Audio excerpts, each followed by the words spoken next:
cats just grabbed the camera and ran with it. They're up to no good shenanigans. All right. Very nice. Cool kids. Boy, do we have excitements abounding today. Yes, so many excitements. So we're on our next country in silver coins around the world. We left off with Montenegro, if I remember right. And that means, since we've already done Morocco, Mozambique, Myanmar, Namibia, we are to Nauru. Let's see how we pronounce that one. Nauru. We're gonna do our thing on the interwebs and see how it's properly pronunciated.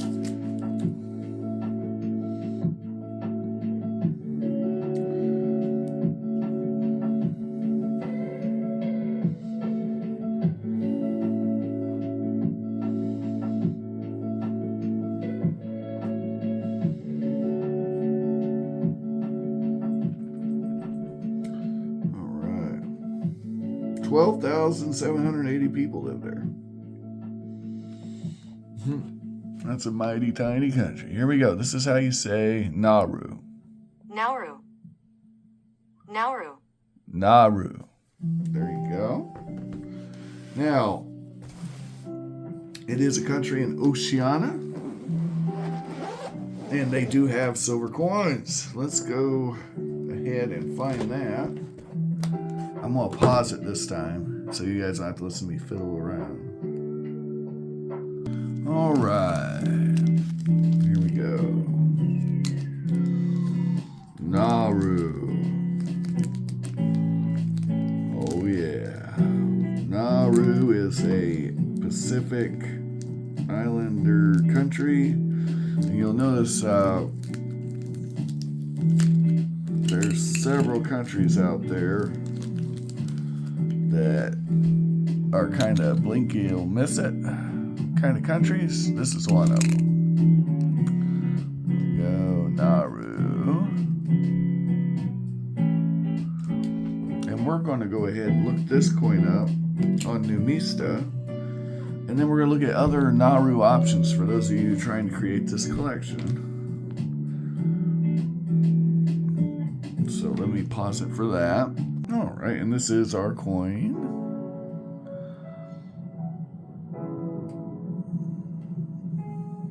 Right here. Is it not? It's 15 grams of sterling silver. And there's 10,000 in the whole world. And I have one of them. There you go. There's some Nauru coins on for sale. Not this one, but yeah.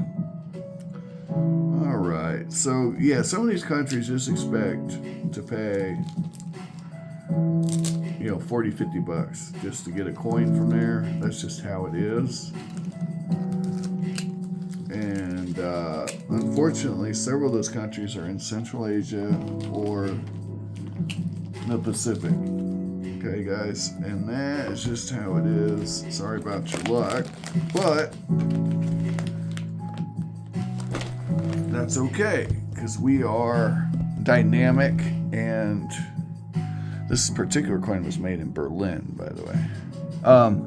We are dynamic individuals capable of adjusting fire, aren't we? So here's what we're going to do. We're going to look at the whole Nauru catalog and see what we can find.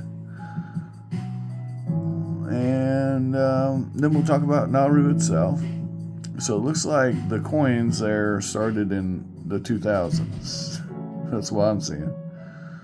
That's a copper nickel issue. This one's copper nickel. A lot of copper nickel here. Copper nickel, silver plated, copper. Now that'd be up to you if that the coin counted. I wouldn't have any of it, but you guys certainly could. Silver plated copper. 10,000 examples. Still 50 bucks. So that's not much help, is it? This one's actual silver. Olympic Games 2018. Let's check it out. It's a $1 coin. And they don't even know how many were made. They don't even say how many were made. Good luck.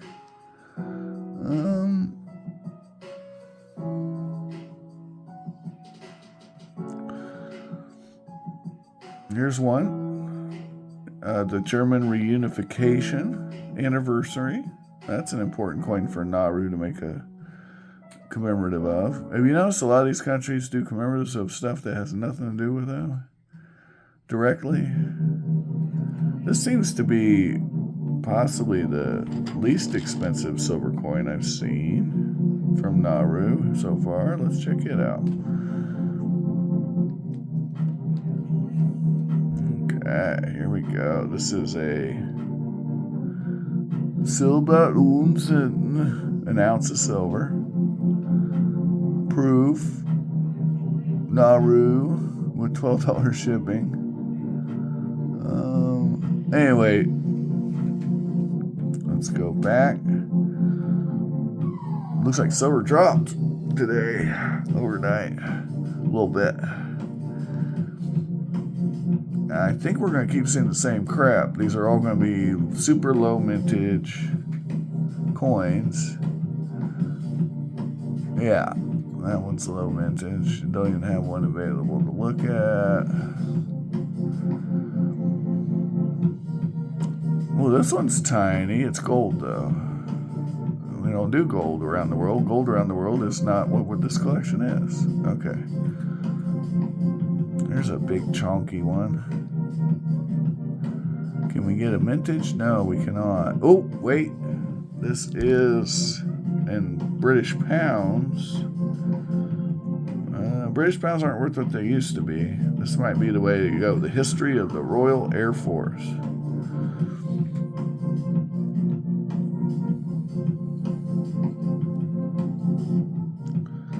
Oh boy, history of the Royal Air Force. You can make them a little offer, but then there's $18 shipping on that. All right. But at least they're available. Right here, history of the Royal Air Force. I wonder what the mintage is on that coin. Let's see, the mintage on that coin is 14,500. All right. Point is, you got options. Some countries you don't have options, guys. I want you to understand. At least this country has. Why do they have Franz Josef on a freaking coin? That is bizarre, and frankly, that's quite random. Interesting. All right, that's page 1. We can go to page 2 here. This is all gold. It's gold. Oh, here, this. Now, this is fun. 2022 $5 peacock.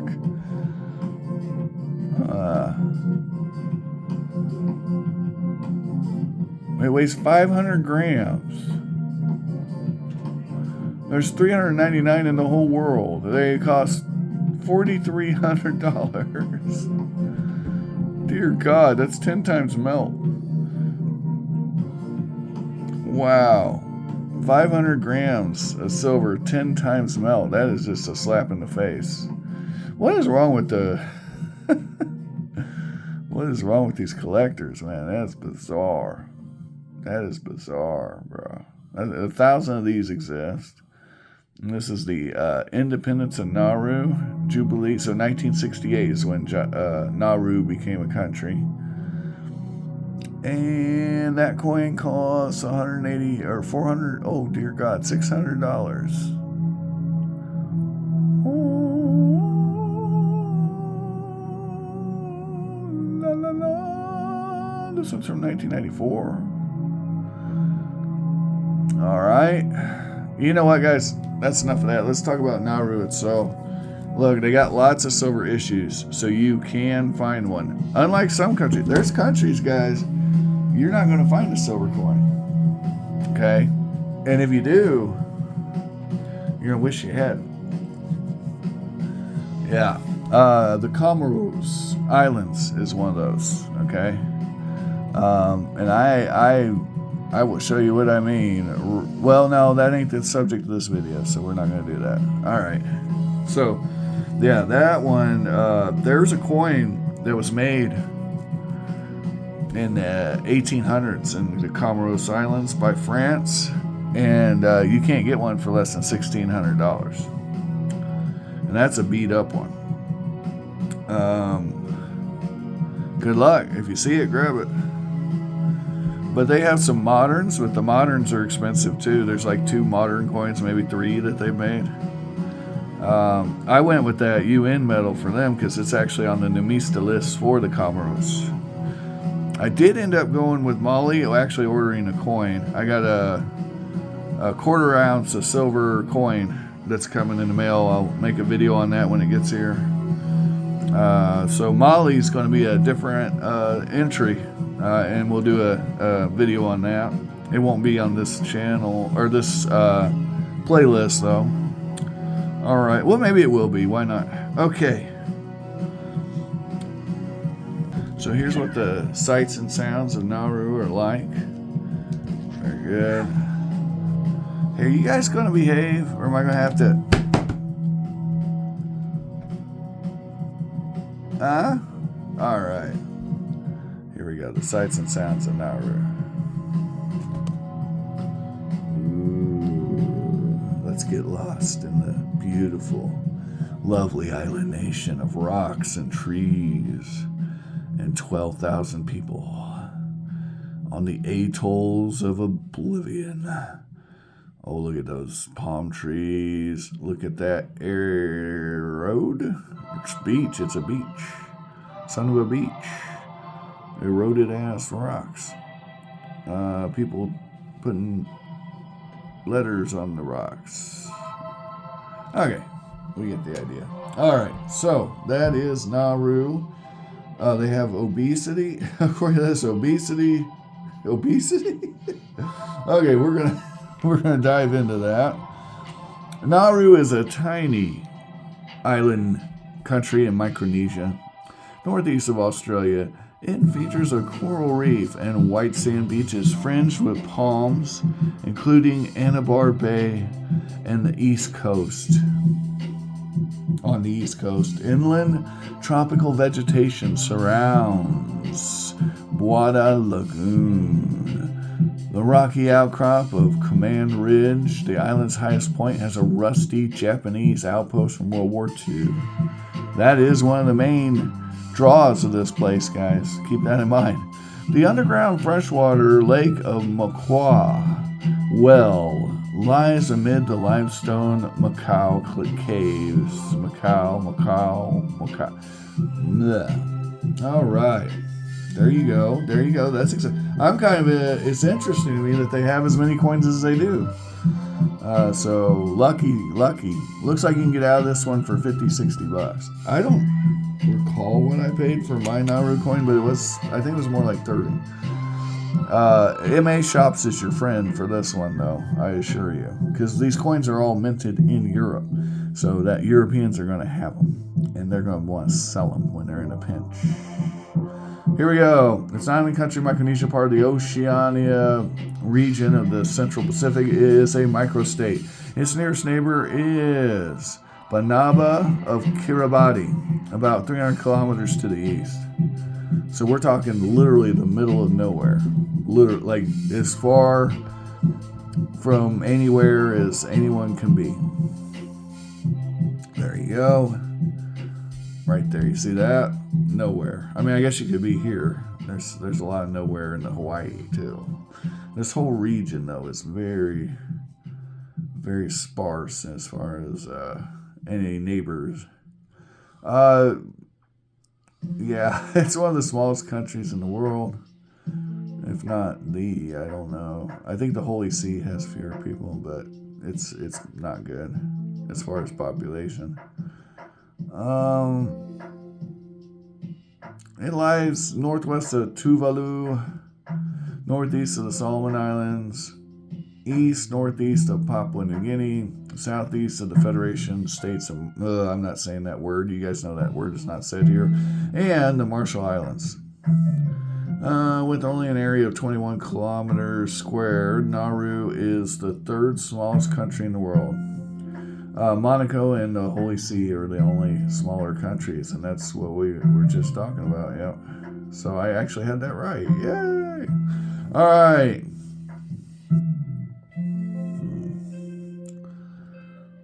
It's a member of the United Nations for some odd reason. That means one of their 12,000 people has to go at least to the UN. Seems like a huge cost in people and manpower.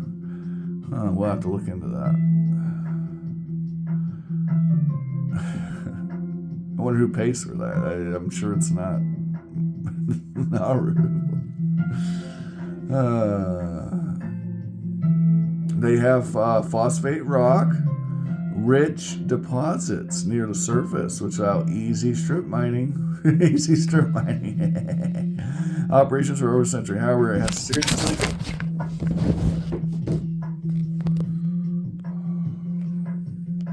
You know what? You know those cats have it in their head that they're going to do that. They're still at it. Hey. I'm going to get the spray bottle out, you two. You want the spray bottle?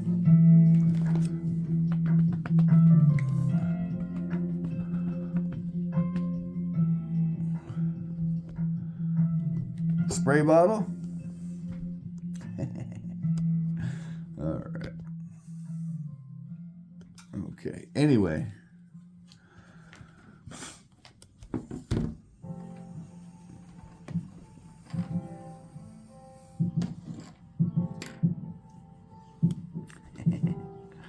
All right. The resource curse. They have a resource curse. Nauru is a phosphate rock island with rich deposits. Strip mining has caused the environment, causing the island to suffer from what is referred to as resource curse. This phosphate was exhausted in the 90s, and remaining reserves are not economically viable for extraction. So there you go. They don't even have that anymore. So it's now become a tax haven for illegal money laundering schemes. Oh, well, that's good. Before the resurgence in the 2010s, the Nauruan economy was the strongest in the 70s, with GDP peaking in 1981. This trend came from the phosphate mining, which accounted for the majority of its economic output. Mining declined in the early 80s. There are few other resources. Most necessities are imported. Small-scale mining is still conducted at Ronfos. That's a company, I guess. Formerly known as the Nauru Phosphate Corporation. The government places a percentage of Ronfos earnings into the Nauru Phosphate Royalties Trust. The trust manages long-term investment, which is intended to support citizens after the phosphate reserves were exhausted. Because of mismanagement, what a shocker. So a couple corrupt guys and gals out of 12,000 people decided to run this scam on everyone. I get it. The trust fixed the current assets were reduced considerably and may never fully recover. Surprise, surprise. The failed investments, including financing Leonardo the Musical in 1993, the Mercure Hotel in Sydney, and Nauru House in Melbourne, Australia, were sold in 2004 to the financial debts, and Air Nauru's only Boeing 737 was repossessed in 2005. Normal air service resumed after the aircraft was replaced by the Boeing 737-300 airliner in June 2006. In 2005, the corporation sold its remaining real estate in Melbourne. So I know who's paying for Nauru in the UN now. I can kind of see what's going on here. I can kind of read the writing on the wall here. There are no taxes in Nauru, and the unemployment rate is 23%. And the government employs 95% of all who have jobs. And tourism is not a major contributor to the economy. You get the point. Have an amazing day. Hope you liked it. Like, share, subscribe. Find all the collectibles of your dreams while you're awake.